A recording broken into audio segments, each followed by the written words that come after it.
In a shocking headline from The Sun magazine in the UK, a collection of previously unreleased closed-circuit television footage has proven, unequivocally, that Princess Diana was in fact alive hours before her tragic death in 1997. Well, if you wanted honesty, you've come to the wrong place. This is the Disinformed podcast. I'm Shane. I'm John. I'm Michael. I'm Courtney. Yeah, that was the actual headline, No. is that the footage proves Diana still alive hours before her tragic death. I'm like, Well, thank you for that information. Was there a theory that she had died prior to the car accident and then it was yeah, staged? it's like, was somebody just parading her body around on strings and, masquerading in a Weekend at Bernie's Yeah, I was style like, sort of oh, farce? The original feel like- Weekend at Bernie's. I feel like it's the triggered thing, like everyone that you know is a monster, like every celebrity. But was she the monster, or was that Mother Teresa that was secretly a monster, or both? Yes. Yeah. You guys know what I'm talking about? I mean, she had a really rough time of it because Charles was a miserable human being to be married to, and so she That dirty did dick, end right? up sleeping with somebody who worked for her for a while, and then eventually did get a divorce that was granted by the Queen. So, like, she definitely went through some shit, but I don't know that she was necessarily a bad person. On things I thought Fair. that any of us would have knowledge about. Like, I don't know why I thought anybody would have that knowledge just in your back pocket, but that was very well said. I listened to many podcasts. It shows. And it seemed to me you lived your life like a puppet on a string. What? Well, they were marionetting her around, Oh. just trying to make her look like she was still adamant for those last couple hours. Weekend at Diane's. Exactly. Just playing really weird rumba music in the background, and all of a sudden she just slumps shoulders, just ambles into a room. Di's got rhythm for a British woman. I'm shocked. She wants to get some soul food later. It's strange. It's because the soul's left her body. Speaking of souls leaving bodies, Courtney, you were saying that you No. you saw a scary movie for the first time ever. So we watched The Conjuring this week. The And third one or the first The one? very first one. Okay. And overall, good movie. The story is good. There are some plot holes, but overall, very good. Was I terrified the whole time? Yes, but I think it's more of I make it more scary than it is. And if I can overcome that, I think I can do scary movies. To which I say, I think you're ready for The Exorcist, and also I'm really interested in watching Conjuring 2 because I didn't appreciate it when I saw it in theaters, but I think with a rewatch it would be good. I like that you throw that out as though that's just the rational jump to make. It's like, oh, so you had your first cigarette, huh? You tried crack? I would argue that The Conjuring is scarier than The Exorcist. Depending on the circumstances. I mean, think I would believe that, sort of, because it's older, though. I'm disinclined to agree if someone really believes one way or the other. I think there are some equally comedic moments in either. Right. But I would say the gore and some of the more disturbing elements of The Exorcist are going to override anything you saw in The Conjuring. I'm thinking of the crucifix scene in particular. Oh, yeah. Well, so here's a point to Shane, is that it is older, yes, but as we've said multiple times on this show, like practical effects back in the day will out a lot of your CGI sequences. But I think that's why The Conjuring is effective, because if I remember correctly, they tried to have a hearty balance of practical and CGI effects in The Conjuring, which is why it felt so authentic when it came out. Authentic. Yeah, I have a bone to pick with you, by the way, about your accent. Listen, you can keep fucking trying to milk this thing that it's Boston, and the joke's not funny. It hasn't been funny, and I don't care how much you want to try to milk that. But I'm saying, contrary to what you just tried to fop off as being my opinion, which is inaccurate, it is a far cry from "want to play hide and clap" to "let Jesus fuck you." I don't know. I feel like Pretty they're both, fucking different, John. I'm sorry, but I mean, like, one is a kiss on the lips, the other one's anal penetration. How do you date? You're either one or the other. Slow gas leak. This is not related, but for some reason, thinking about gore brings it to the top of my memory. I got my haircut today, and I had an honest-to-God only could happen in a barbershop moment. Someone offered you heroin? Yes. No, that was my old barber. Noted. No, I was sitting down, and the guy to my left getting his haircut, I guess, was a firefighter. And even though no one was asking him, he was just sharing, like, very fucking horrific stories of things that you see. And he was telling a story about how they responded to a call of this really, really large gal. And he went into way more detail about her being large than necessary, in my opinion. But the gist of it was that she had been begged to get fisted by a random partner of hers, and then it didn't go very well. It got stuck. He was wearing rings, and he didn't take the rings off. And I'm just traumatized, and I feel like the only way I can get through this is to share it with you guys. All right, well, let's talk it through. Let's. No, I don't want to. I don't think anybody wants that. Well, why And else yet do you you go to brought it therapy up. for? Yeah, I brought it up, but I didn't go into Well- there's worse details from the story that I'm leaving out. I mean, John is essentially doing the exact same thing that firefighter was doing. Is that man was unloading on that group in the barbershop, and now John is like, here, let me unload this on all of you. Also, the person before him said something even worse than that. He was saying that Leonardo DiCaprio is not a good actor. And that he just plays the same character over and over again, and I find that more offensive, truthfully. Nope. Oh, so Not- Leonardo not DiCaprio swinging- is where not we swinging at draw that the at all. line. Okay. Yeah. Really I triggered. listen. I respect Leo, and I'm not gonna besmirch his name. Oh, I on think this he's a podcast. fantastic actor. Leo also knows how to do a fucking Boston accent. He sure does. So I'd assume you'd have heard one before now. But Yeah, so apparently I'm mistaken.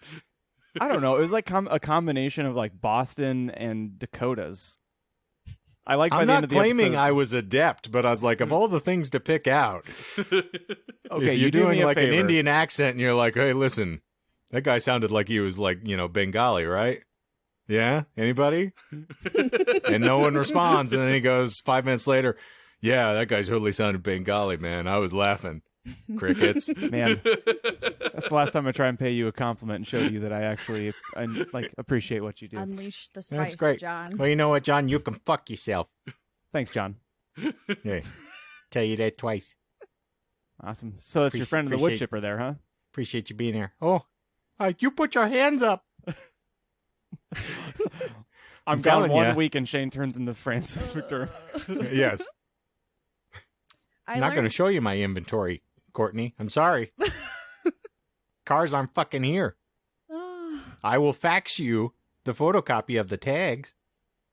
Oh, hey, did you? I know that you're not really doing the socials much right now, Shane, but you have a. I'm doing them. You have death. an appreciative party, and they paid you a very kind compliment this morning on an older post, I think, for episode or the Doocy 90. cast. Yeah. 90? Yeah, it was episode Yeah. 90. So, one, thank you for the kind comment if you're listening. But essentially, they were thanking you, Shane, for doing all that you do. They like hearing you talk, and they like your topics, is what they were saying. So, they came for you, and they stayed for you. That poor unfortunate soul. Out of context, I know I have no clue who you're referring to or what this means. But I'm going to leave it thank you. ambiguous It's because it's appreciated. going to make you smile, and I feel like everyone needs a smile every now and again. Was it Jesus? Yes. I'll Yes, it never was tell.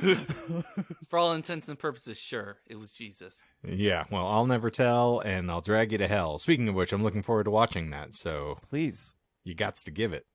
Oh, I'll give it. I'm Ooh. fixins to give it. Oh well, Courtney, we've now trampled over you 5 times, and it's mostly because you didn't ask permission to speak. But Oh, I get it. Oh. Oh, well, so the scary movies, that's one thing, right? Lots of plot holes, that's fine. But the important thing that happened this week is I learned something about John. And that is he likes the idea of Jonah, but does not like him in person. What? What? What did they do? Because today John was like, hey, are you going to come over to record? And I was like, yeah, that'll be really great, actually, because then Jonah doesn't have to be locked in our bedroom like he can be in the living room. You didn't say all that. But John read my message as, oh, and I'm just going to bring Jonah and put him in your living room while we record. Don't invite people over to my home.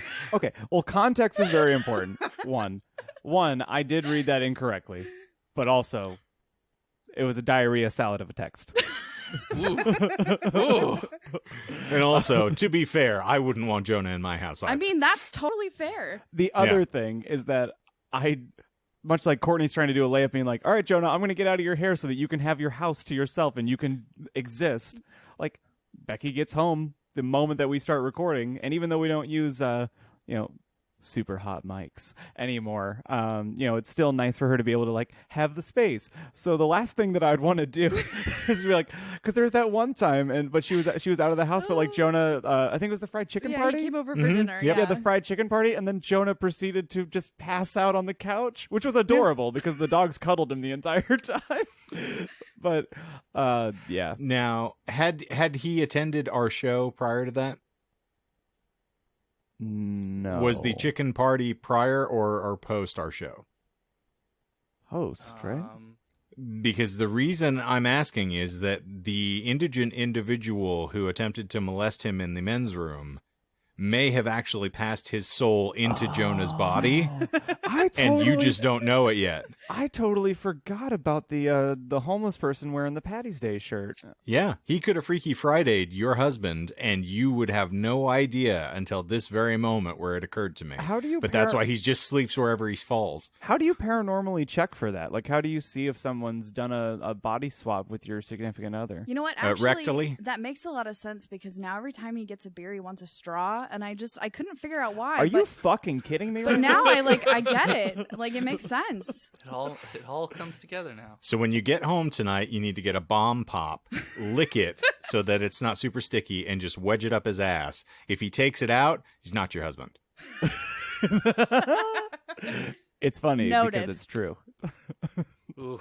Report back. Let us know, because we might need to exercise him on people who know people. This is a hard turn real quick, but Shane, you mentioned, or you had a reference, esoteric reference, as they always are, to Batman Forever. And you can't make this shit up because today the first thing that I saw on Twitter was I don't remember the director's name, but much like everyone was crying to release the Snyder Cut, Mm-hmm. The hashtag was release the whatever the guy's director's name cut for Batman Forever, because apparently floating out in the ether right now is the first cut, or like the first draft of this movie, which apparently Batman Forever on its first take was supposed to be drastically darker, like almost like the Dark Knight level of dark, like heavy and psychological. And there's interviews with him saying that like WB was like, yeah, we're kind of thinking more of something like fun. So now I'm really curious, like if that came out, like fuck the Snyder Cut, I haven't watched it yet, I will eventually, but like fuck that cut, I want to see the original Batman Forever.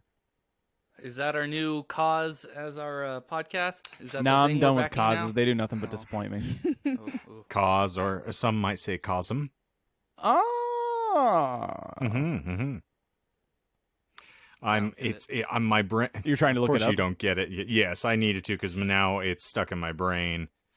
Joe Schumacher. Yeah, Okay. there we go. Yeah, my brain would not ratchet Michael, around to don't it. you But yeah, dare say "oh" like that was on the tip of your fucking tongue. Oh, also, I just wanted to go ahead and weigh in real quick and say that on behalf of myself, because Shane did a really good job of speaking for me last week in my absence. But yeah, that dude that won't listen to us anymore or come support us. Yeah, you can fuck yourself, bro. That's 100%. He's our new cause. We're gonna fight him. Yeah, you know what? Why? That's something Why? that'll pay off in dividends. Yeah. Oh, Michael, my God. if you see The me out in why- public, fuck yourself. Jesus is because Christ. I will not sit here and let aggression like that stand, because nobody needs respect where you are involved. I thought you were just gonna stop there and just be like, nobody deserves. No one needs respect. That is a good blanket statement, but yeah, no one needs to respect you. That's why I applaud the young woman in your house when she just threatens to pound you with her fists. I'm like, That's the appropriate response Also, to anything Michael says. If he'd listened to the show for more than 30 seconds, he would have known that I've said this multiple times. But in case, Michael, I do respect you. I love you very much. But also, you can't pronounce things, and you're fun to beat up on. Which is why I like you a lot, because you're fun to beat up on. I'm here. No. I'm also the editor, so You're you can't kick me out, but you're a good fucking guy. You're a good guy. And on behalf good of fucking myself, I think you're okay. oh, I would Might never- still mail you poison. I don't know. I that would was never the best say this. compliment I've ever received in my life. Thank I you. would never say this to Michael's face, but I think he's a great human and an even better podcast editor. Oh, thank you. Michael, I appreciate who you are, and I'm glad that you're here, but you've got the personality of like a piss hole in a snowbank, and I can't. Warm and approve of that. bright? Exactly. Pretty yellow. No, it's a void that has a bitter aftertaste, basically. It's not the snow cone you want, But It's the one you deserve. sometimes. I'm really just- Speaking of things Oh. that taste like piss, that's a glorious transition into this week's episode, I think. Because, it's also something we can't wash off, even though it was claimed to be sterile. I'm now picturing Shane But- as the abominable snowman from Monsters, Inc. when he goes and makes more snow cones. He's like, they're lemon. It's lemon! That would Lemon be is one of my favorite flavors. that would be a perfect casting for Shane. Who wants to come into my cave? A misanthropic. You're not going to leave after you're in here, but come on. Okay, well, since you say that,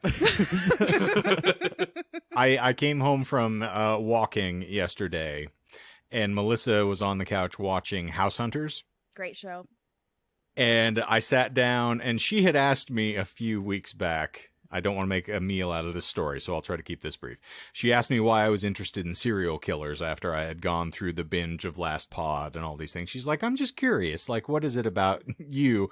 And I gave the standard operating, like, I enjoyed the darker side of the psyche and sort of seeing the triggers that actually force someone over, or the permutations of what the brain does when it malfunctions, and sort of what causes these things to occur. So it's a study. And then as we're sitting there watching House Hunters, I said, I kept out sort of an undercurrent of something that I need to clarify for you, is that as I watched this show, listening to these people bitch about the fact that they can't find a 5-bedroom home in North Carolina that has both a basement and a garage and a space for them to have like granite countertops and a giant walk-in pantry And he for installs less than $200,000. and he installs doorknobs and she trains ferrets. That's their Yes, occupations. exactly. Yeah. And they're just like beating up the poor realtor trying to show them things. It was just like, oh, well, I suppose it doesn't have a garage either. I was like, see, as I watched this show, I envisioned clamping that man to a chair and just ripping his fingernails out of his hands just to see what would happen. Yeah. And, and then just beating him over the head with a shovel until he stops spasming. And I wonder whether or not other people have these thoughts, or if it's just something inherently broken in me as a person. So I like identifying where the boundaries are, where people stop allowing it to be acceptable for you to say these things or do these things. And I've been balancing that pretty delicately now for a good long while, and I still haven't crossed the threshold. But goddamn, it occurs to me. Melissa really blinked frequently. twice for help. Yeah. She's fine. I can hold a conversation with her. For now. When I take the gag out, I mean, she can talk all she wants when I tell her it's okay. I love you, Melissa. You're not alone. I don't have the same thoughts, but I feel like listening and reading about serial killers and like true crime, and this is like a very common response, but it's one that I agree with, is that it kind of trains you on how to be more cautious in the world. Like when you have housework done and you realize how easy it would be for somebody just to map out your entire home and then, go hide in your closet and then fucking kill you when you fall asleep for the night, like BTK. I finished Last Pod's book, by the way, and I'm just equally, like, as you were talking about Stephen King, pre-roll. Man, it fucked my brain up. Mm-hmm. But also, speaking of Exorcist, reading about Dahmer for a little while made me realize that I still need to watch The Exorcist 3. So, I mean... I have it. I'll let you borrow it. I need to That read. is I need to read actually- them first. It was directed. Well, I have the book as well, because that was it's based on the sequel book called Legion Yes. that William Peter Blatty wrote, and then he directed the film. He wrote the script and directed Exorcist 3, And a little which is fun, why everyone hates it. Yeah, and a fun little nugget for Michael and Courtney. It was one of Dahmer's absolute favorite movies.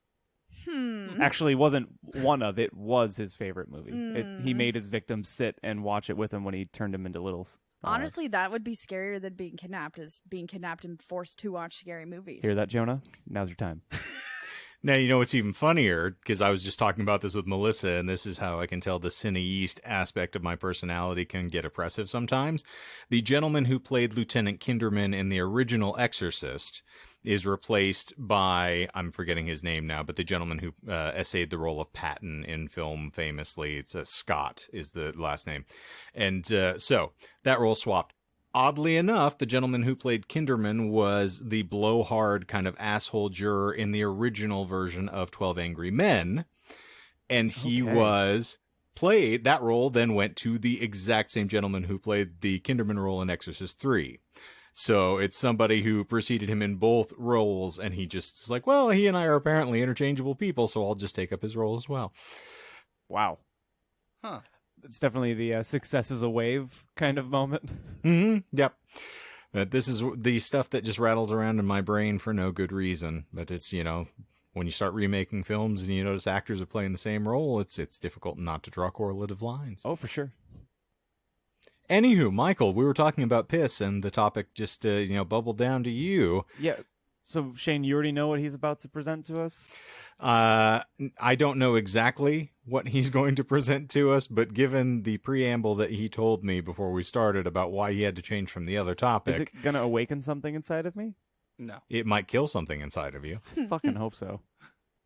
But for the uninitiated amongst you out there, what we typically do on this glorious little show is we will dive into a random esoteric topic, and in the course of explaining it to one another, we will lie about it, because that is our shtick, and it's fun, and it is incumbent on those of us listening to try to ferret out the fact from the fiction as we are listening ever so attentively and all too entertainingly, and that is what we are here for. So, Mr. Miguel, what are you going to be riveting us with this evening? Well, before I start, there are God. 3 lies. Ooh. Look at you cutting numbers. There's no preamble here. Nothing. I'm just giving lies and going straight in. Good, because Okay. I get bored easy. Huh? I've Where seen am it. I? Have y'all heard of the Bering Strait land bridge, known as Beringia? Whatever. I'm not going to use that word. You're doing The terrific. Bering Strait land bridge. Can you the spell idea it? that Bering.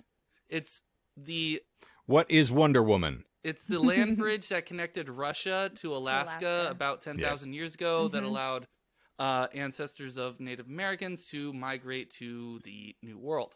Okay. Yes. No, I haven't. Oh, well, now you do. Well, And that's our show, folks. yeah. Anyway, so you can There follow are the us on 3 lies Instagram. in there. So, we've got a bunch of social networks that you can find us on. Now that John Dunn learned something, we can Ooh, be that done. was a real quick episode. Well, mostly everyone knows about the Bering Strait land bridge in some form. Why are mostly, you always insulting John's intelligence? Yeah, I Michael? like that I wasn't there to defend myself last week. He was like, yeah, he's basically missing, like, he basically has like an extra chromosome, and it's not a big deal or anything, but... I didn't say that, you did. I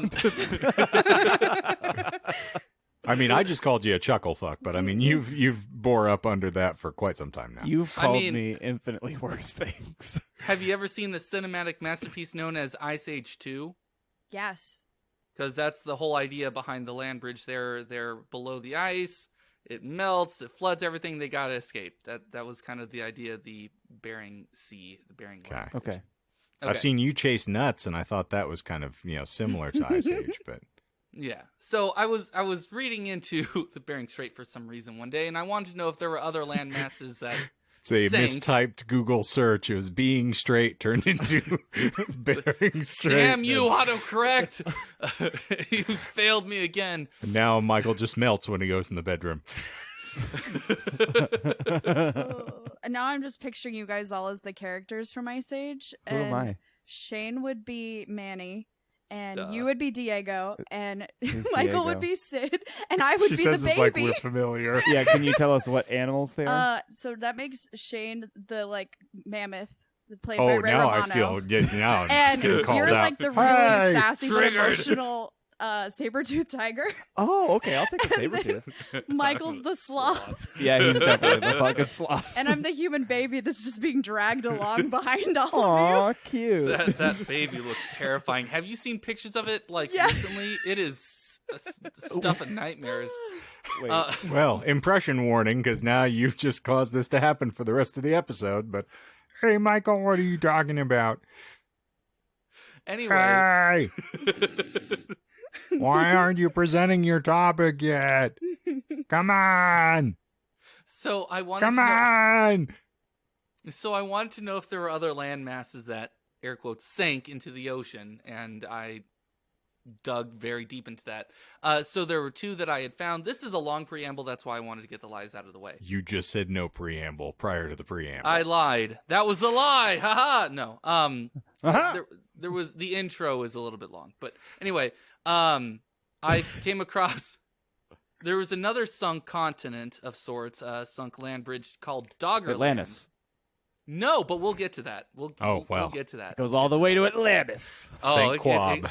It gets further than Atlantis. You have no idea.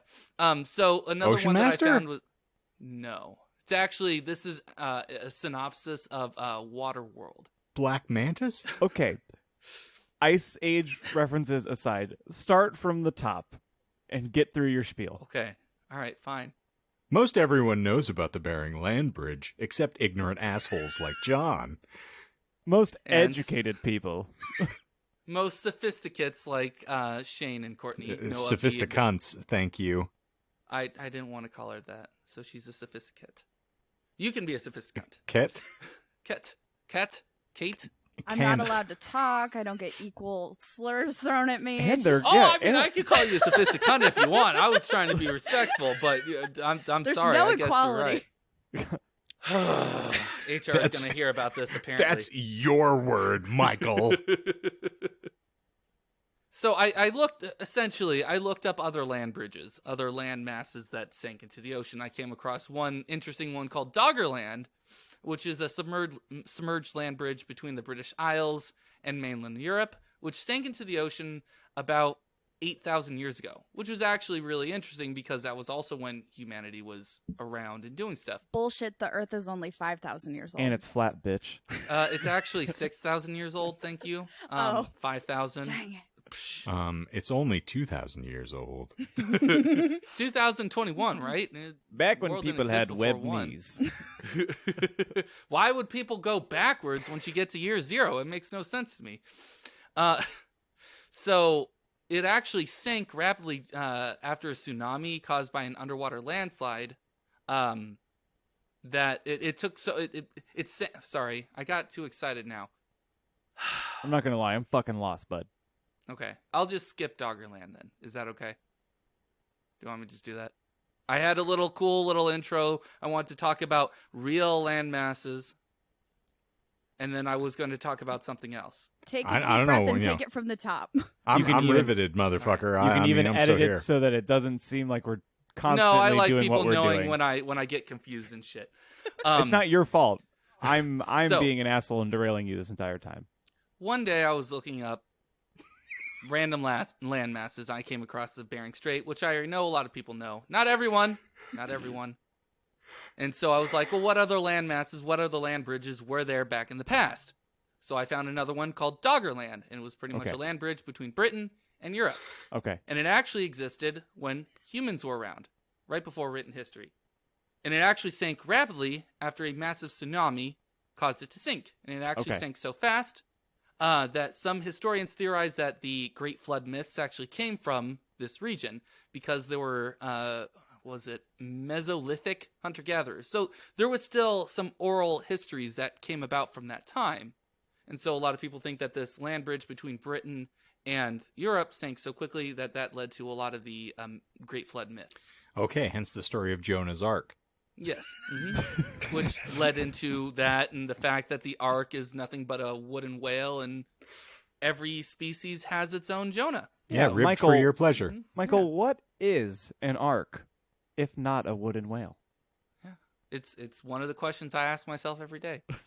So I went a little further. I dug a little deeper into the rabbit hole, and I was like, well, what about other theoretically lost continents? Oh, land shit, masses, yeah. like Atlantis. Yeah. So I was like, okay, but a lot of people know about Atlantis. So I was like, what are other ones that people haven't heard about, or maybe are a little bit more hidden or a little bit older or something like that? And so, doing so, I came across another lost continent that has a rich history from its seemingly innocent conception to its inclusion in probably one of the most bizarre, air quotes, religions that I've ever read about.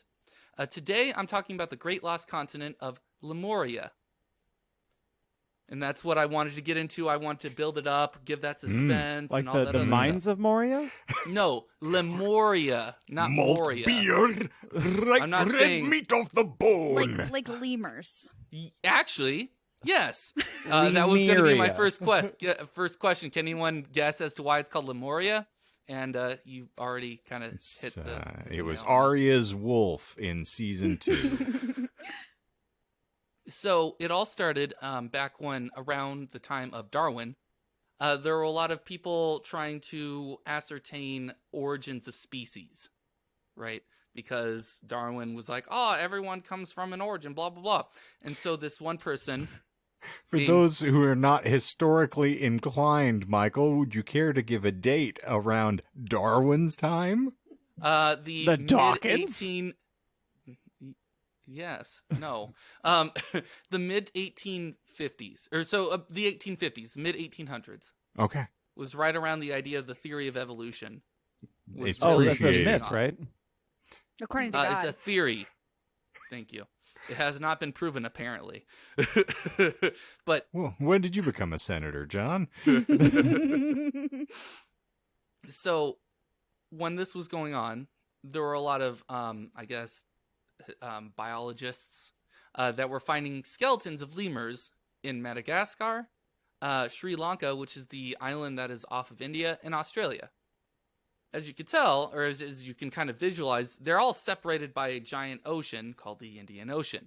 And so a lot of people were thinking, well, how are these very similar lemurs and their skeletons on all these separate points of this ocean? Portals? Pangea. Yes. Close. Actually, no, because this was before the time of before the theory of continental drift was actually established or even mentioned. Ooh, So that's this Fast and Furious 6, Oh, right? you beat me to Yes. the punch, you motherfucker. No. It's not 6. It's actually the 8th one. You're thinking. Oh, thinking The Rock was in subcontinent. that one. Yes. Yeah. That's He why it would was- be in Continental Drift. I exactly. understand. Yes, Yeah. We're there. It's okay. A lot of them blur together, so it's hard to tell one from the other. So the one coming out now, Fast 9, is Tectonic Drop, then. Now I'm just picturing what was that movie that he was in? That was all about earthquakes and stuff like that. Where he was Every a single one helicopter. of them. Disaster No. movie or something. No. The Rock was Skyscraper. No, it wasn't Skyscraper. It was another one. I can't remember. It was San Andreas, Oh, That's what it was. Yeah. where he was a helicopter rescue pilot or something like that. I like And- Rockstar Games as much as anybody, but I just don't see how this is relative. Neither do I. But so this person, Philip Schlatter, in 1864 published a paper titled The Mammals of Madagascar, where he alleged that Madagascar and India and Australia were once part of a larger continent he called Lemuria. And technically he wasn't wrong. Like you already mentioned, Courtney, they were part of a supercontinent, Gondwana, which existed about 500 million years ago. So yes, you were right. They were all at least linked in a land sense long time ago. But since they didn't have the theory of continental drift, they had to come up with, well, how did they get there? Must have been a land bridge. And this was actually a very usual occurrence for people to just say, well, these skeletons are separated by water. Must be a land bridge. See, I would think must be a submarine. Well, I mean, the lemurs are pretty smart. I mean, they have a whole like they have a couple of movies, where they go from Madagascar back to New York and all this other stuff. They even had a TV show for a time. Yeah. It was very, very scientific, Industrious very little things. Yeah. Yes. Courtney, you'll appreciate this. While I was looking for headlines today, one of the ones that I found was Japan or the Japanese are hiding their submarines in the ocean. Oh no, we'll never look there. I would have never guessed. So the acceptance of Darwinism led scientists to search for progenitors of species, so the origin of these species, like the title of his book. Thanks, Chuck. Yes. So with his theory that postulated that what if there was a land bridge, and the way that it was drawn, at least that I had seen in pictures of it, it looked like a triangle that just connected Madagascar, the island next to India, and Australia. And it was just like someone just connected the dots, and they're like, oh yeah, that must be the continent. The Rainbow Bridge to Schwartelheim is connecting these things. Yeah. Okay. And so this theory was actually gaining traction in the scientific community because it was the simplest explanation, because at the time people thought that continents just stayed put. They didn't move, which, I mean, makes sense to a lot of people. I mean, we still have people that think that the earth is flat, so... Well, plus we kind of subsist on observable characteristics, right? So even evolution kind of eludes people based on that. It's like we can't see it, and you can't really fathom the idea of things that have to change over the sum total of hundreds of years, let alone thousands of years. We don't believe that, buildings have existed in this country for more than 75 years. So it's not difficult to grasp that, like, oh, it's always been like this. Yeah, exactly. And it's like, well, it's not like they could build boats, so it makes more sense for there to just be a land bridge that just sank. So it began to appear, so this theory of Lemuria began to appear in other scholarly works. Enter Ernst Haeckel. I'm probably butchering it because he's a 19th century German zoologist, naturalist, eugenicist, philosopher, professor, marine biologist, and artist. Yipes. Yes, he was a man of many talents. I'd love to see his LinkedIn page. He's probably been in the school the same amount of time Michael has. He was just more smart with his time. Instead of working for 10 years on one degree, he decided to just, diversify. Yeah. So which of those was bullshit? None. Is that a good question? None of them. If you're playing Shane's way, you have to make the guess accurately. That's why I'm being silly. But no, none of them were a lie. He was a late 19th century zoologist, naturalist, eugenicist, philosopher, professor, marine biologist, and artist. The artist is more for him drawing diagrams of the animals and Yes. You also Lemur forgot dicks. that I am an amateur philatelist. I have been collecting stamps from the moment I was slipped screaming from the womb. And here's his magic murder bag. I'm Ernst, and I'm very happy to be here today to talk about my giant land mass. Ooh. Would you care to explore it, Michael? Well, I mean, if you're offering, I'll by all means. Did Yes, you know I have that some he stones. can go deeper? Only if you ask him to. Only if you ask. Oh, prepare. So he was primarily a zoologist, and he actually, the reason why I added artist was because he actually would illustrate his own findings instead of just drawing random sketches. A lot of biologists or zoologists at the time had to be able to be decent artists to be able to script down the things that they saw. He was a professor of comparative autonomy, and though he was a competent one at that, he sometimes took great non-scientific leaps of logic from the available evidence. For example, when Darwin published his seminal work on natural selection, Haeckel postulated that evidence of human evolution would be found in Indonesia, which is a bunch of islands south of Asia and north of Australia for John. Oh, thanks. Now, did you actually mean when you said that it was about autonomy? Atomy, sorry. Anatomy? You said okay. atomy? All right. Like Because comparable autonomy sounds like something we're discussing in Congress right now, but not quite in Henkel's time. I'm going to just be honest on this podcast. I bit my tongue really bad a couple days ago, and so my tongue has been, decently swollen. Today's the first day that I haven't had to talk through, clenched teeth in order to not be writhing in pain every time I speak. Oh no. So, this was I'm just letting you know that it'll be even more difficult for me to pronounce words. Somehow, that's doing a great. level we can attend. Or To a harken level back we to can you reach. Yes. last week, I'm chuckling because it keeps happening. So, he eventually claimed that the origin of humanity was in India before setting his sights a little south.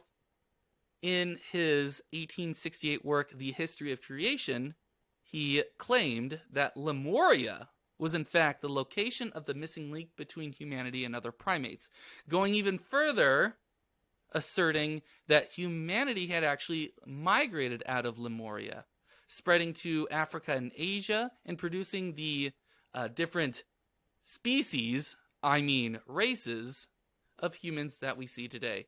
Yep, you can't escape a history lesson without some racism. Yeah. Haeckel believed in a doctrine of evolutionary polygenism, wherein various human races evolved as separate species. In fact, he alleged there were 5 different species of humans: African, Oceanic, Aryan, or Caucasian, Asian, and Native American. Surprisingly... Now, I'm hoping Native American isn't the term they applied. No, I changed that to be a little... Yes. Okay, all right. Mm-hmm. Surprisingly, historians debate, as an aside, because we already got into the racism. He's German, late 19th century, so going into the turn of the century, he was actually a promoter of scientific racism and embraced the idea of social Darwinism. So what you're saying is where he parts company from his phrenologist colleagues' ears. Yes. There's a level above Bright. Yeah, and there is some debate whether or not he influenced Nazi ideology. Not shocking. I was going to say, I reckon, yeah. Yeah. While he was a big name in social Darwinism and eugenics, he was not an anti-Semite, and going so far as to say that the Jewish race was not a separate race, but was more just part of the Aryan race. I mean, Hitler's kink brought that into the mix, really. Mm-hmm. Yeah, it wasn't anybody else. And his books were actually banned in Nazi Germany.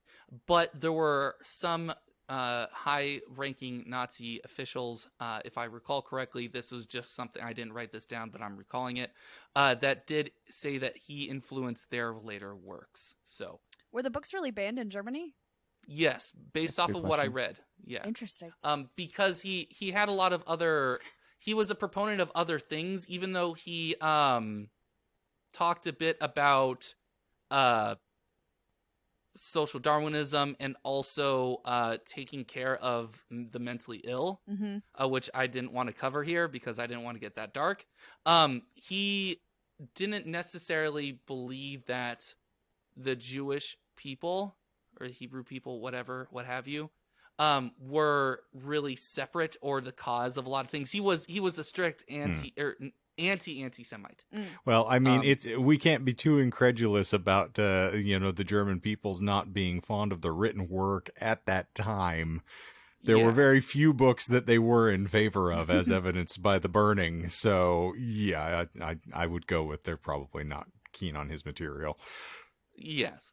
And actually, this is where I was going to end the episode, honestly. I was going to add a little bit more on Lemuria and how it became to be associated with a native culture in India called the Tamil people, and their myth of the lost continent of Kumari Kandam. But while I was reading more into the history of Lemuria, I came across a different person who led me down a very, very interesting rabbit hole. Now, while Haeckel helped keep Lemuria theories alive into the early 1900s, he wasn't the only one. In the 1880s, a Ukrainian philosopher by the name of Helena Blavatsky also embraced Lemuria, but in a completely different and bizarre way. Now, Helena Blavatsky, otherwise known as Madame Blavatsky, is a co-founder of the mystical occult organization known as the Theosophical Society. Have any of you heard of that? Blavatsky sounds familiar, but I can't put a finger on why. Okay. This organization, it's worth its own episode, and in the future I will write something on it. But I will give a little teaser here that involves Lemuria. In 1888, Madame Blavatsky wrote The Secret Doctrine, wherein she wrote about the stages of human evolution. Yes, there are stages of human evolution. She wrote that there are 7 root races of humanity. You might think this is similar to Haeckel's different species, but in fact, these root races occupy different time periods of Earth's history. And as a side note, later Theosophists referred to the time periods as epochs instead of referring to the races specifically. A man by the name of Rudolf Steiner, for an example, felt that the term race was not adequate anymore for modern humanity, which was a little bit forward-thinking, I felt. So, here's a little bit of a teaser of this Theosophical Society, because it is fucking bizarre. Each root race is divided into 7 subraces, the only exception being the 7th root race not having any subraces. Only 5 root races have appeared so far, with the 6th expected to emerge in the 28th century. The 7th root race is actually described as a collective consciousness of the 6th root race having ascended into a single godlike being named Lilith in the late 38th century. It's all just a big root race to me, my friend. Yes. The first root race, named the Polarians, were ethereal. That is, they were composed of etheric matter. They reproduced by dividing like an amoeba and lived back when the Earth was cooling down from being just created out of existence. Okay. The second root race, the Hyperboreans, lived on the lost continent of Hyperborea. They were colored golden yellow, based off of what the Wikipedia article told me, and they reproduced by budding. Docking? Budding. Docking? Docking. Not no, pegging. No, that's No, later. it's That's different. later. That's later.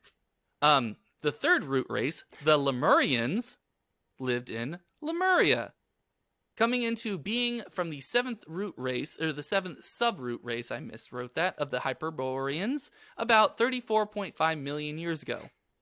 I didn't know there were subroot races. I mean, There are 7 subraces.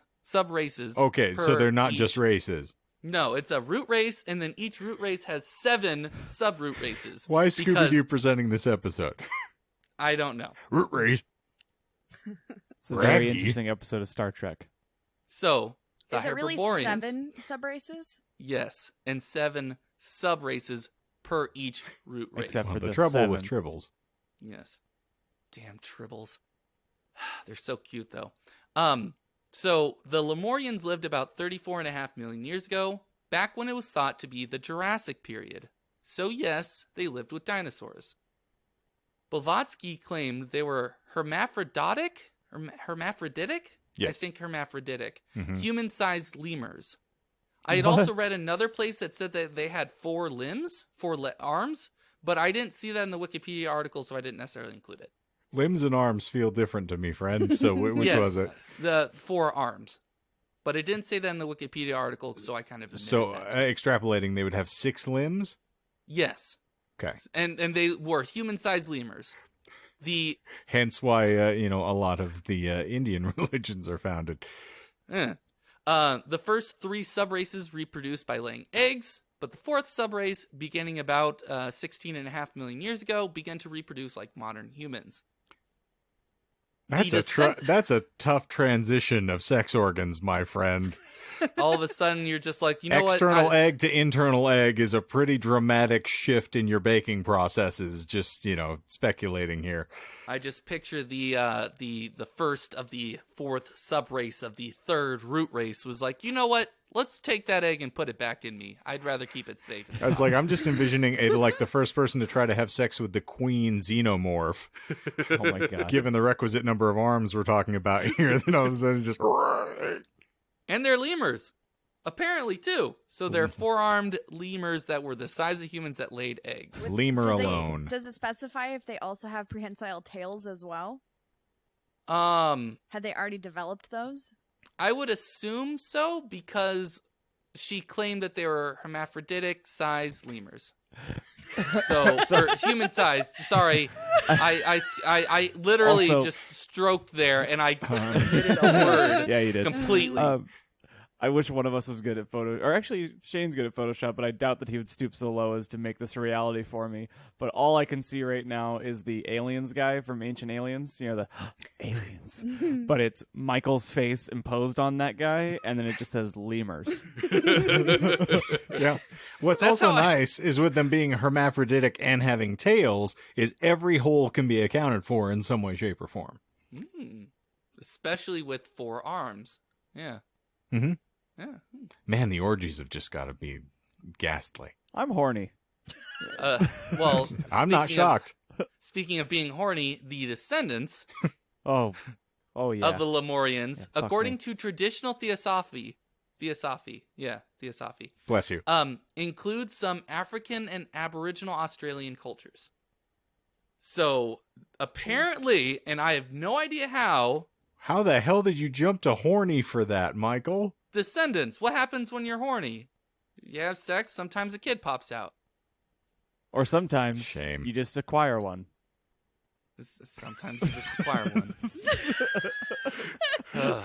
I found her in a basket down by the river. Oh, yeah. I brought her back to the home. As of the release of this podcast, we're one day after Daddy That's Not My Daddy Day. Oh, Oh, yeah, yeah, happy Daddy That's Not My Daddy Day, Michael. I also speculated in listening to the episode back after last week. I was like, that's probably why they're so sore at us for, slamming Michael. It's a destiny defense since we keep calling you daddy. That's not my daddy. It's also I can probably- see I why call- her sister's boyfriend might be upset at us. No It context, doesn't- I call some of my coworkers that, and they look at me like I'm a fucking idiot because I am. Like, they'll walk into the back office when I meet my dinner, like, what's up, Daddy? That's not my daddy. That should only be reserved for Michael. I'm sorry. That's a fair point. There's only one daddy who's not my daddy. All He's right, not so my now daddy. we've gone from the myriad-limbed lemurs to the Aboriginal tribes of varying other continents just through happenstance. Yep, apparently somehow instead of following the other root races, these survived and became some cultures for Well, some before humans. John says it, life finds a way. Yeah. The fourth root race were the Antilleans from Atlantis. Were they big ants? No. No, they were already almost humans. They were just human-sized, So big four-armed ant humans? Were they aquatic? No, they Atlantis had to sink first. Yeah, I mean, yeah. didn't Just start like- underwater. Just like Lemuria, it was above water at one point. More like Laboria. You're not wrong. They arose or evolved 4.5 million years ago in Africa, which was a weird little note that I saw on Wikipedia. It says that they were from Atlantis, but they also evolved in Africa.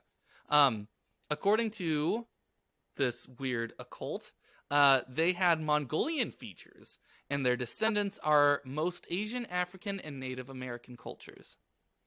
So, interesting. A little bit more of the explicit racism, just because you have these like semi-humans that somehow evolve or descend into humans, and yeah, It's the nascent stages of discussing the cradle of existence with everybody.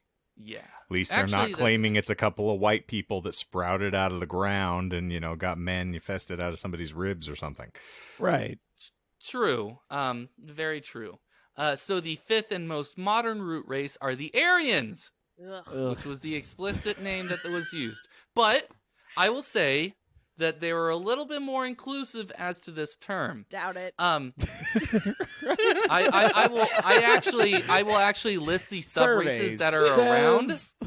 I will list the subraces because they're actually names that I recognize instead of the bizarre ones that were given prior. They began about 100,000 years ago in Atlantis. However, for some bizarre off-tangent, Blavatsky claimed that the Aryan root race was 1 million years old, meaning that the souls of the people that later physically incarnated as the first Aryans began to incarnate in the bodies of Atlanteans 1 million years ago. So L. Ron Hubbard sent in correspondence for her to include? Is that what you're trying to drag out here? That's what I'm thinking, is that, like, apparently even though they evolved 100,000 years ago, they've been around for 1 million years, and they've actually been inhabiting the bodies of the previous root race for some bizarre fucking reason. So now we're bringing in sort of the ethereal stuff again. So, to give a little bit of to describe Theosophy as I saw it from my very limited research, I also ran into this when I was running a semi D&D campaign a couple of years back, because it was set in San Diego, and we'll actually cover that in a little bit in a moment. But they have a big following in San Diego in the 1920s, and that was when my D&D campaign, technically a different pen and paper game, but that's where the setting was, and so I actually had to look that up. But anyway, your life yeah. Oh yes, no, I'll admit that. But based off of my very limited reading, they took a lot of Eastern esotericism and combined it with Western religiousness, or religiosity, I guess, and they kind of like made it as like a blend of the two. Orthodoxy might fly as well, but yeah. Thank you. That was the word I was looking for. Religiosity is one of my favorite Michael constructs from now on. My new band, actually. Yes. Religiosity? Yeah. Yeah, religiosity. That actually is. I like that word. The Even if it's a fake religiosity of our cities, of our cities. Oh. Yeah. Anyway, the current subraces, because they're not all around yet. The first are the Hindi. Mm-hmm. The second are the Arabians. Third are the Persians. Fourth are the Celts. And the fifth and most current are the Teutons, or Germans. One of these things is not like the other. Well, so there has to be a line there somewhere. And that's why I was like, oh, that's a little bit more inclusive. Still very racist, but a little bit more inclusive in saying it's just the Europeans. It's semi more than the Europeans. But it was thought that the sixth subrace of the Aryans will evolve in the United States in the early 21st century. And if they're anything like the people we have to deal with, I'd say it's a devolution, not an evolution. But that's just me. So are these things just floating into the breeze? That literally, this is what the Wikipedia article told me, and I was like, this is fucking bizarre. So I have to report on this. Like, is there semen like dandelion seeds that it's just being tossed up, into the air and then flaying around the astral plane? It's like the inspiration for M. Night Shyamalan, The Happening. Yeah, what a twist! Yeah, the plants Except are just it was carrying the it all. fappening, and they were reproducing all over the earth. What? No. Oh no. And the last point, the last bullet point, the sixth root race arises in the 28th century as a colony established in Baja California. Bullshit. No, this is all true. That's why this is the main reason why I wanted to include each description of the root race, because I wanted to get to this one. Because this is some weird, apocalypse sort of esque thing. The sixth arises in the 28th century as a colony established in Baja California by the Theosophical Society under the guidance of the Masters of the Ancient Wisdom. By that time, the world will be powered by nuclear energy, and there will be a single world government led by a person who will be the reincarnation of Julius Caesar. Oh, Donald Trump. I would like to pass on that. I would like to not. Same. I'm also calling bullshit on the reincarnation of Julius Caesar. That was all true. Oh. How much acid were they whipping around in the 1800s? Well, this was when cocaine was already it was in vogue, if I recall correctly. So who knows? This is very, I can tell you LSD was not. Heaven's Gate, very, very much so before Heaven's Gate is the vibe it gives me. So yeah. When did she cut the cock off? Why Caesar of all people? I don't know. Tasty salad. Fuck, you beat me to it again. But I just wanted to. I read about Lemuria as a lost continent. I thought it was interesting that it all started with lemurs. It's lemurs all the way down. Then we got two separate people that are like, humans evolved from Lemuria. And different races. How many lemonade and cold brews were you deep into when you're looking this up? Well, I had an existential crisis when I was writing it yesterday. What was the crisis? The crisis was that this was shit, more so than usual. And so I stopped. And so I started writing a separate episode, but I didn't get enough time to finish it today. So I was like, well, I guess I'm going to have to try and finish this one. This is your pity topic? This was the Junior one that varsity, I wasn't... please. Yes. And actually, no, I like Shane's. It wasn't pity, it was junior varsity. It wasn't ready for the big leagues. Still developing its skill set, but there's some natural talent. It's promising. Yeah, it's not bad. I'm enjoying it. It's fascinating. It's just it's so bonkers that why are they like claiming that the progenitors of our natural evolution are in the future? Yeah. So is this alien intervention? Is this getting explained, or is this where you're leaving us? So I can say that all the future stuff was relayed by a person who claimed they got their information from astral clairvoyance. Oh, here we go. It was the ghost of Christmas way, way future. And I was half tempted to see if he was delivering this information while in a coma, because I got real big. Yeah. This was probably like I would have to check and see if this was like the first real like strange combination of both Western and Eastern sort of religions and esotericism before Urantia, before Heaven's Gate, before any of these other ones. Like if this was the progenitor to call back to Darwin, which we talked about in this episode, strangely enough, to see if this was the progenitor of that sort of esque movement. It's the ghost of Harold Puthoff, I believe, is what we're really dealing with here. Yes, but that is actually where I'll leave it off. I just wanted to mention the root races because it had Lemuria in it for some fucking reason. All right, we're linking back to last episode then. So all these things just descended through the Stargate, which is how we also get to Puthoff since he named his project that. It's all linking back together. So Arizona is where all the Aryans come from, technically. It's where they will evolve into the next the next root race. Where are my other arms, Summer?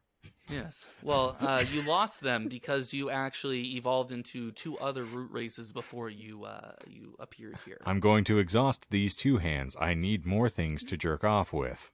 Why did I lose them, Michael? That's not evolution.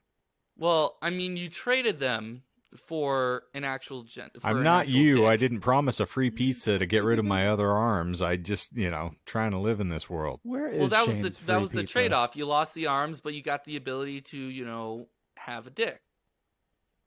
But they were Seems like hermaphrodites. I Everybody had a dick. Fair. I guess that's there fair. was no one that didn't but enjoy it had that use for it, privilege. Extra steps.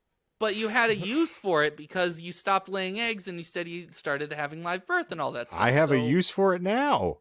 Well, yeah, because you traded away the arms. What are you going to do with that, dude? This is the weirdest card game that I've ever played.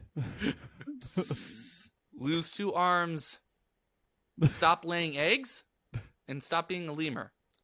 I just want to know if your D&D campaign also included the lemurs. Don't get him fucking started. He won't stop. It did not. No, I'm really excited to, know why I've always felt like a lemur at heart was because I was a lemur in spirit. In a previous life, yeah, just like the guy in 800 years was a reincarnation, Julius Caesar, you are the reincarnation of some human-sized, hermaphroditic, 4-armed lemur. And I just want to know... Michael's phrases are true. True if big. I just want to know when this lady started dating H.P. Lovecraft, because they already share commentary on the races. And, there's just bizarre creatures descending from different astral planes here. I feel like they were they're passing the doob and then, fucking hard. In a stunning twist, she is Lovecraft. A hermaphroditic Lovecraft? With 4 arms and a lemur tail? And a cat named... I wish you could get away with calling the episode hermaphroditic Lovecraft. I mean, we could. It has nothing true. It's grossly not accurate, but yeah. It's just a buzzword to make people mad. Lemuria or hermaphroditic Lovecraft, and then like a couple of question marks. trying to really get into that sort of clickbait there. I.e. the call of Cthulhu. But no, you actually make a good point with the whole idea, because one of his first stories was talking about a lost continent that rose out of the water for Lovecraft. So I wonder if that was like in the public consciousness as like not just accepted in scholarly circles, like what I mentioned, but if it was something that everyone was thinking about. Because if the idea that, well, there's stuff under the ocean that we don't know and there were lost lands, well, what if there was other things that came from it? What if there's stuff outside instead of just below? Like, a lot of people view the depths of the ocean with the same sort of fear and, I wouldn't say mysticism, but same sort of like a cosmic horror-esque like view as space. Well, and then you have the ethereal creatures, which has a very elder gods sort of like alternate realities or creatures out of space kind of feel to it as well. So it was an interesting rabbit hole that like I was glad that I sat down and I was like, you know what, I want to write an episode about it. I'm glad I actually decided to say, you know what, I need to finish it, instead of just saying, oh, I'll just never finish it and then just put it off to the back burner like dozen other ones that I've done. Maybe you should lemur. Did you have to? Did you have to let it lemur? I did. So we didn't get any lies. No, we didn't even stab, really. Mm-mm. I mean, Shane did, but I think I was just too taken by the spectacle. So the first lie, I mentioned Doggerland. That was a thing, but I mentioned that it sank rapidly after a tsunami, and that it potentially, some historians theorize that the Great Flood myths came from that. It did not. Yeah. There was I saw a theory... Shane's nose wrinkle when you were talking about it too. Yeah, particularly when you're talking about the void created by sliding underwater, land structures and things. It's just gushy, but I was too busy making fun of you. No, that's fair. He counts I it on would it. too. There was a theory about 5 or 6 years ago that alleged that the Astoria slide, which was the underwater slide that occurred, was the death keel for the landmass, which had already been mostly submerged by the time that it happened, but the theory has since been disproved. It just sank with rising sea levels because the Ice Age was ending, just the same thing as the Bering Strait. Yes. And additionally, I mentioned in episode 33, because I had to check back in that, about the controversial Black Sea deluge hypothesis, which was the Black Sea, which was on the other side of Europe, which there was the theory or hypothesis that alleged that it had rapidly flooded, which had led to a lot of cultures in that area. So the Middle East and Greece and Turkey and all those other cultures had that idea of that deluge, that rapid flooding, was what gave them their Great Flood myth, which that was kind of disproven in later years. But I was doing a callback to a previous episode when I was mentioning that deluge myth or the Great Flood. We all appreciated it immensely. Yeah, that was one lie. The second lie was that I mentioned there were 5 different species of humans: African, Oceanic, Aryan, Asian, and Native American. He actually argued that there were 10 different races, but the source that I used did not list them, and I didn't want to search that hard for what they were, because I figured they were probably going to be in some way, shape, or form racist. So I was like, nah, it's not worth it. I haven't stopped you before. That's true, but at the time when I was writing, I was like, no, I'm good. Because they were probably all derogatory, because I came across a lot of derogatory names or derogatory or archaic names for cultures that I made sure to leave out. I'm very woke of you. Yes.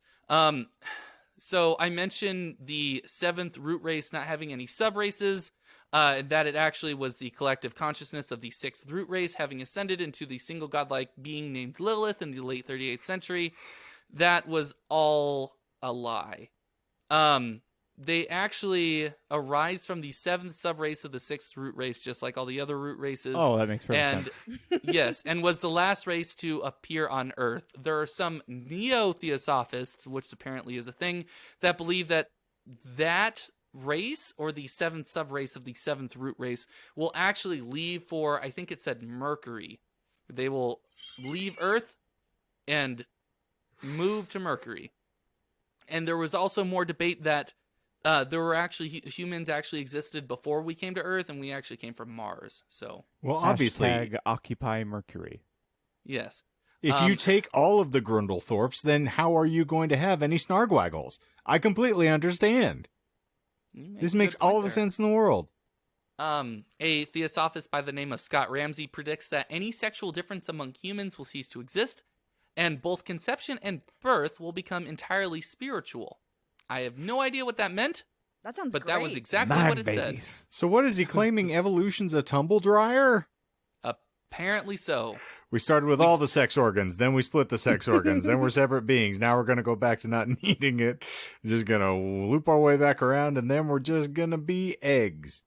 And we'll reproduce by budding. Ambling, scrambling, bambling eggs.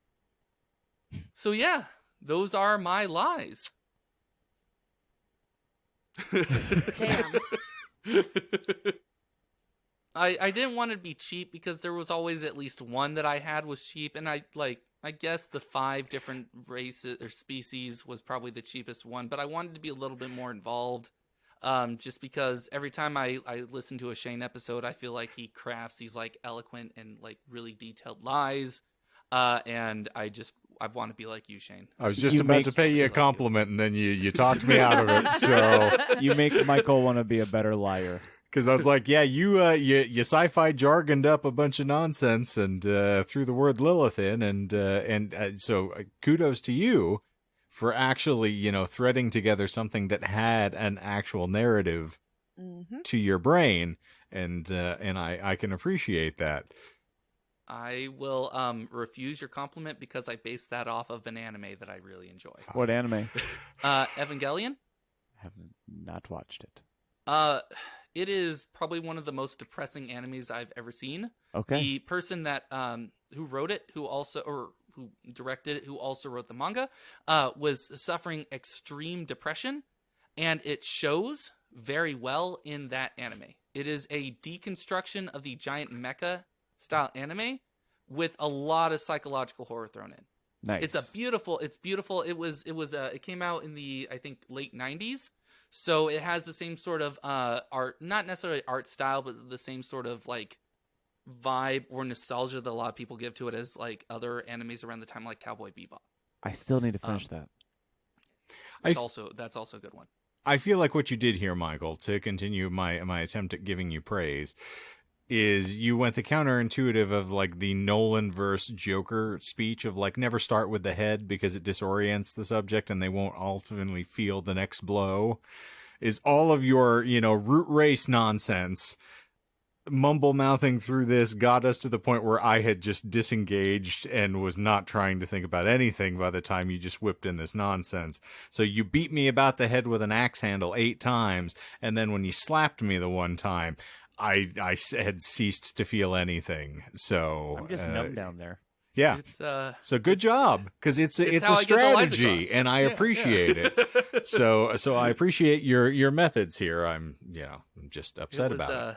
It was a little bit better than Heavy Water because I didn't tell stories about individual people talking to other individual people. I think this is it was a Saturday. This is what they're driving at. And I think Courtney has mentioned this previously as well, and I know John and I have both just screamed at you about this, is that you have the crux of your story. You have the main mass.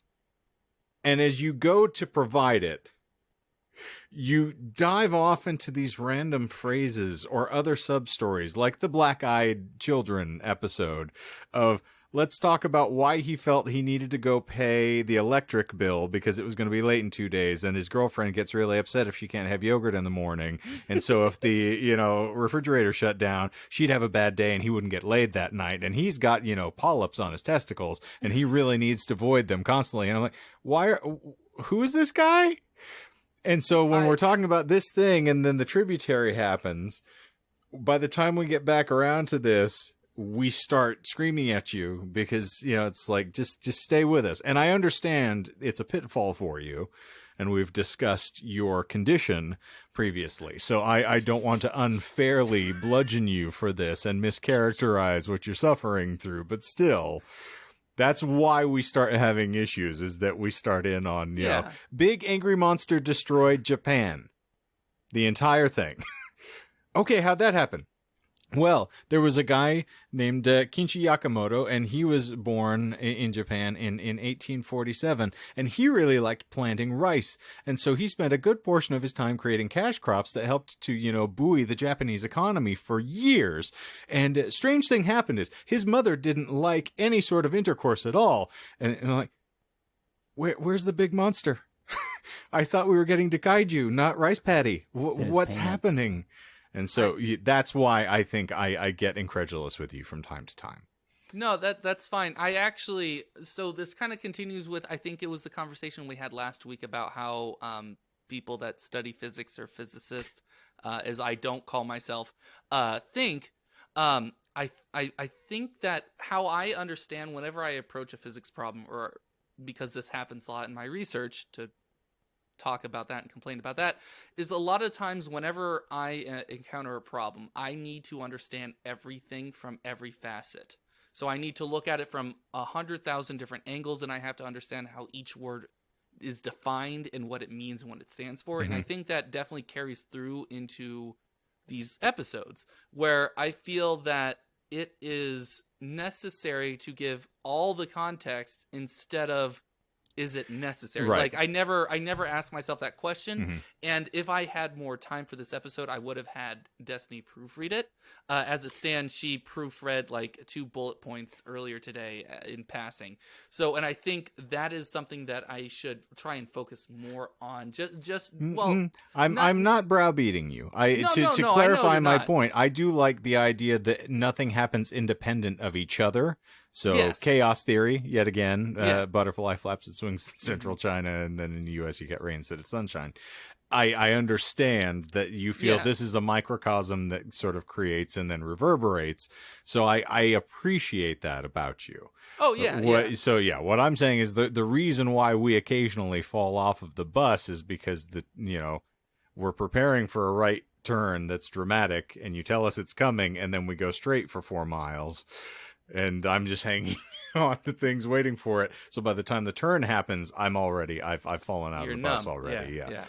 But and I think that is why I do that. Mm-hmm. And I will apologize for it. I know you're not browbeating me. It's fine. But I think that is the attribute. I'm attributing why I think that way, and I think that's because of the physics mindset that I'm in, mm-hmm. where I like to see how everything comes together. Yeah. And seeing, while a lot of people like to see the big picture, I like to see how all the different little details contribute. I agree. Like you said with chaos theory. No, I find it fascinating. I want to see that butterfly that flaps its wings, and all of a sudden there's 13 different tornadoes, and the heat record is being broken in like 200 different places in one day, and which happened today. Mm-hmm.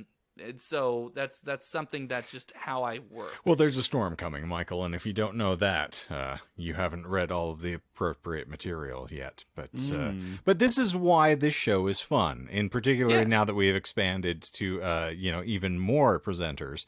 There is a plethora of perspectives that we get to add here, and everybody has their own approach. And even though John, it's like monsoon season in Arizona. You never know when it's going to strike, and we're not built to sustain after it hits us. So everything's just flooded afterwards. We do get a variety of different people bringing us things they're passionate about and espousing their particular perspective. So I dig that about you. Yeah. So thank you for being you. I've never been thanked before. Thanks for showing up today. Yeah, thanks for doing what you're supposed to do. So anything else from the peanut gallery, since I've gotten John to roll his eyes 18 times for encouraging Michael to keep talking? No, I think I'm good. Yeah. Okay. Yeah. He's been done for the last hour. Just waiting to get voted off the island. We did that last week, and here you are. Oh, you didn't vote. I was waiting. I was like, he's like, just give me a reason. I was on the plane home. I was shutting my eyes and letting the sexual sound of Shane float in between my ears. True. And I was like, I need to finish this episode because I need to know whether or not I'm logging in on Wednesday. And it was never decided. So I'm John, here. you know, the sad thing is that you assumed that a vote was necessary. That is very true. Well, it's been great, guys. It's been a lot of fun. This so is Wait, don't Actually, leave. John's You have accent. Courtney there. I'm just gonna I represent Courtney now in her interests. Okay. Oh, no. You're her So- manager. Yeah.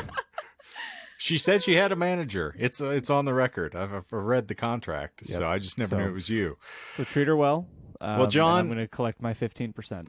I would hate to lose you because there's so much research I feel like we would be missing out on if you weren't contributing to the show any longer. Someone's got to watch the porn. Someone's got to subscribe to the OnlyFans, and it's Someone's me. got to tell us about it. Could you imagine Shane just throwing out movie references to me and Michael every week? And I just- can. I saw it I happen I think before. he would kill himself. I think that'd be Yeah, it. you guys missed a slew of. There was not even a swing. There's some of them last week where I was like, nothing, guys, really? Well, We talked about Tusk. He used a Tusk reference? Yeah, I'm Shit. like a representative from another planet. Howard. How? I'm Klaatu, just descending on all. Thank you for remembering that it was Howard Howe as well. course Bless I you, fucking did. you marvelous man. You. That's why I love you. Keep coming back. Okay, I fine. changed my vote. I want to have you around. You're kind of fun. I would just like to point out that the only two references that I got this whole time were today, and it was Ice Age and Madagascar. Children's movies. Why are What's- you and Melissa the same It's people? the light bulb joke, but it's like, how many podcasters can you put onto one podcast before it completes as one human being? Uh-huh. You know, or making like the fucking Power Rangers, the Megazord. Megazord. Oh, shit. Yeah, no, it's one of the things I both really love, and truly, this is not sarcasm, I appreciate about this show is watching the places our Venn diagrams overlap. And just seeing Yeah. how small that sliver can be sometimes, or just how gaping it is, depending on how long John's been talking. And Speaking of where that overlaps, this question has been on my mind for the past like week and a half, and this is off topic to our episode today. But I feel like maybe it might be fun fodder to see it out. I don't know if Shane had anything else. no, So I've been listening to much like Shane, last pod, and they did an episode I think last month on unidentified submerged objects, which Ooh. Michael briefly, kind of tangentially talked about a little bit ago. And their joke is very funny, and I love it. Where it's like Marcus Parks describes it as the killers calling from inside the house, which I really enjoy. So it just started making me like just wonder. And the not hypothetical. The question is, would you rather believe in aliens? Like you have to choose one: outer space aliens, submerged alien. You know what I mean? personally, like, what do you don't think feel, is more probable? I don't Oh. think they're mutually exclusive, if you're asking. Based on some of the stories we have heard that we have all encountered previously, like the David Fravor incident, where they're indicating that an extrastellar spacecraft came down and was interfacing with something that either was in the water that it was placed there, or maybe something fusing that, maybe we've exported our nonsense out into the universe. Who knows? But I would think more that things have been placed here if we're going to seed that theory. Okay. All I'm saying is we've lost more people to the ocean than we have to outer space. Okay. I mean, that's not Curious. like I can't really argue that at all. I mean, sharks are a thing. But there's They're terrifying. places in the world where we've not even gotten close to the bottom of the ocean or know what's down there. And so I don't think it's aliens in the traditional sense of like little green guys, but there's stuff down there we don't know about. So you watched Kong versus Godzilla like everybody else, thinking that it was, nonfiction. Was that a movie? Sure It's is. a movie reference. Yeah. Oh, Yeah. okay. Very It's recent. actually- No, I haven't seen that one. It's actually kind of several. Isn't this It's the most technically a recent one. The most ever. recent, yes. Because there have been other times where they have fought. But previous yeah, Godzilla spoilers. movies, yeah. They have kind of a lost world thing happening where deep below the Earth's crust we have another reality. hidden I don't like inside that theory the planet. either. No. Michael, what do you think? You little astrophysicist, you. So, if you had to be a little bit more specific in terms of the extraterrestrial aliens, and the only thing I will say is, if I believe aliens have visited Earth over submerged intelligences. Real quick, how does it feel to live long enough to become the villain? Because you're doing yourself what's his name again? A disservice. Billy Quizboy? Corbell? Oh, yes, Jeremy Corbell. Well, oh God. Oh. I also love that your tongue is continuing to affect you to the point that you said extraterrestrials, and I was in my head I was rapturous over how glorious that sounded. I definitely have bit my tongue a couple of times during this episode. Maddening. My tongue keeps getting caught in the slit. When you shat big, it's just hard to avoid. I'm sorry. I am the night. Why he sounds exactly like Sid the Sloth from Ice Age. I wish you guys Oh could my God, understand. you're fucking That is why I no, said because it. he does. Yeah. He Yeah. talks like that. I know I John thought it was Leguizamo. I've just hung out because with he him. wasn't. We're 'cause friends. He's not, I'm going to Sid continue isn't talking. funny. Nope. I'm going to. Oh no, he's very funny because he does really dumb things. Who bought the that's lava lamp? I did. Who bought the lava lamp? Who's got the bubble trouble? I do. Who's got the bubble trouble? Lava lamp. Michael. So answering, I believe I would be more inclined to believe that there are aliens out there that have not necessarily visited us. You're totally Corbell. Okay, You're totally fine. Corbell. No, I'm fucking with you. So you think that there's more like? Go ahead. Just It's say more it. likely that there are intelligences out there in the universe, may or may not have visited us. Sure. Then there are intelligences. You're so handsome In today. the Has anyone ocean. told you Yeah. that? Yeah. Yes. Thank you, Courtney. I thank Don't you, ever John. say my name again. John, what do you think? I feel like the reason it's rattling in my brain is playing too much Returnal, which is very much the final, like some of the final biomes are like you're diving into the deep and like into Spoilers. the abyss, and there's very like squiddy alien like creatures, and I'm kind of in the camp of Courtney where it's like it's easier for me to conceptualize that there is so much more below the surface, just because it's I don't know, like there's just as much unexplained below as there is above. Either way, it's really fascinating to me. I don't know. The question is whether or not it's been there organically and it has managed to stay submerged and undetected for this long. Right. Yeah, It's terrifying. Ooh, I love Huh? the idea of that. I think that's so fun. It's Fucking the terrifying. whole Loch Ness Monster principle of like, oh, why wouldn't we have seen it? The thing is so gargantuan. It's like, well, it's a lot of, not much surface space on this planet. We're mostly water. So, I mean, it's got places to hide if it wants to. Yeah, not necessarily in the Loch Ness because it's been. Well, because of But them, the idea, portals, because man. portals. you keep mentioning that. Yeah, and 'cause it's I real. Keep getting excited. I will give a teaser because I can present next week's episode as well. Oh, sweet Christ. Because that will be finished by then. I wanted to talk about the internet creepypasta of Mother Horse Eyes. Okay. Which does feature portals and other things. There was actually some tangential connections, not necessarily connections per se, but a lot of similarities between Stardust Ranch and Mother Horse Eyes, in terms of just stuff that goes down. Okay, and it's interesting. It's interesting. Well, so. you are an authority in stuff that goes down. If only. Hence the hurt tongue. But are you will you be whole next week? Are you capable?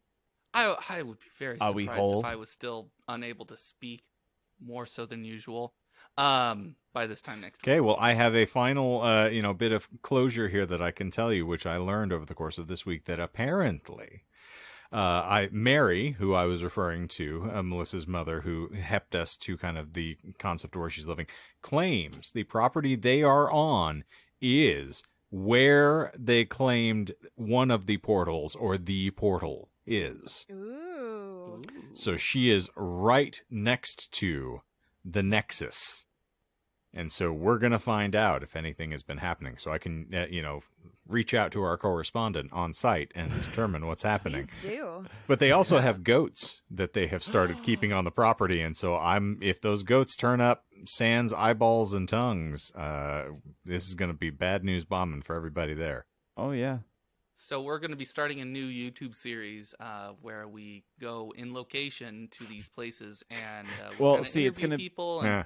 I'm scared of travel, but Shane will take care of it. So he's going to go see it, and then he's going to report it to me, but I'm not going to see it. It's the Nazi party. I see. Yeah. Okay. Well, Michael, cut your leg off. I'll come visit. Yeah, I was like, wait, no, that is a Tusk reference. I got it this time. There you go. That's what they call a layup. Ooh. Well, we have no end to this bit, so prepare for the small bow. Beep. Well, thank you all for being here for yet another soul-stirring installment of the Disinformed podcast. We thank you all for hanging out with us yet again. We are always honored for your patronage, and we appreciate you taking the time out of your very busy week avoiding death to join us here, and wish that you could find its sweet release much faster. But we have some social networks you can check out. You know how to find them. Don't pretend like you need any advisement in that capacity. You're aware. Also, we are here every wonderful Wednesday on the tubes of you, giving you more ridiculous content. And do we have any follow-up of our project that is in the works from the two of you over there in, East Side? In Still TikTok working. Land? Okay. Looking forward to that. But, of course, there's always new episodes winging your way every Marvelous Monday on your preferred provider app for podcasts. So tune in, check it out. And if you haven't already, tell us what you think about the show there. Give us a little comment wherever you get your favorite podcasts, because it'll help us out immensely, because we need to spread the word of Michael's eloquence to all corners of the galaxy, including all of those beneath the ocean. Michael's Make-A-Wish dream is to be memed. So yes. If you could all just really help us get him to that goal. I can die happy. Viral meme, Michael. What terrors lie dormant on the ocean floor? Only Michael's voice will stir them and arouse them from their ancient slumber. To tell me to shut the fuck up. They're all hermaphrodites. Extraterrestrial. You just sound like Alex Jones. They're turning the freaking frogs gay. That's a really good Alex Jones. Well, you just gotta sound angry. Well, how'd you get a job here, you lean-tard? You! I'm talking to you! Come back here! All right, folks. Have you ever crossed a bridge from Antarctica? No, but it sounds delightful. If I can get away from people like you, I'll book me a ticket. Sounds like a book. Bridge to Antarctica. Sorry. And It's not Terabithia, my friend. Flowers for Michael.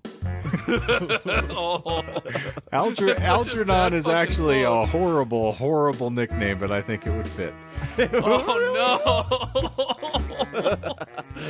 Now I'm sad. All right, Professor Algernon. I think we're changing his official porn name. Oh, yeah. No. Is it just Please. Professor Algernon? No, I think we can, expand. Dr. Professor Michael. Algernon. Michael Algernon? Michael Dr. Professor Algernon. Esquire. The third. Yes. All right, ladies and germaphobes, thank you for being here. We're going to kill this thing before it spreads, hopefully. For Disinformed this week, I'm Shane.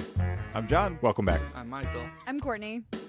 Thank you all for being here, and oh, Shane.